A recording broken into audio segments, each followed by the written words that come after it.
রাধে রাধে। আজ আমি তোমাদের সাথে 38 সাইজ ব্লাউজের একটা ব্যাকপার্ট ডিজাইন শেয়ার করব। তো এখানে দেখো ব্যাকপার্টের কতটা মাপ নিয়েছি সেটা আমি তোমাদের সাথে শেয়ার করে দিচ্ছি। চেস্টের মাপ কত, কোমরের মাপ কত, শোল্ডারের মাপ কত, সমস্তটাই তোমাদের সাথে শেয়ার করে দিয়েছি।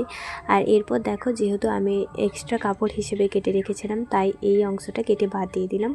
আর এখানে দেখো শোল্ডারটাকে ডাউন করে দিয়েছি। এরপর দেখো এখানে আমি ব্লাউজের যে ফাইনাল লেন্থ হবে সেখানে একটা দাগ দিই, সেখান থেকে 2.5 ইঞ্চ উপরে একটা দাগ দিই, এরকম বক্স শেপ করে নেব।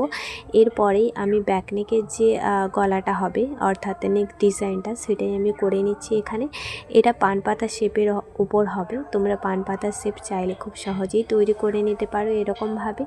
তো যাই হোক, এখানে দেখো মেন ফেব্রিকের ওপরে আমি লাইনিংটা রেখে তার উপরে পিনটা সেট করে দিয়েছি। এরপরে আমি এই লাইন বরাবর সেলাইটা করে দেব। আর বড় ভিডিও অলরেডি আমার চলে এসেছে ব্যাক পার্টের ওপরে, তোমরা যারা যারা দেখোনি কিন্তু অবশ্যই চেক আউট করে নিও।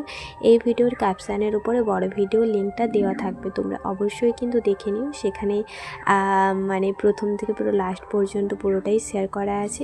তো কথা বলতে বলতে দেখো আমি লাইন বরাবর এখানে শেয়ার করে নিয়েছি। তো দেখা হচ্ছে নেক্সট পার্টে। রাধে রাধে।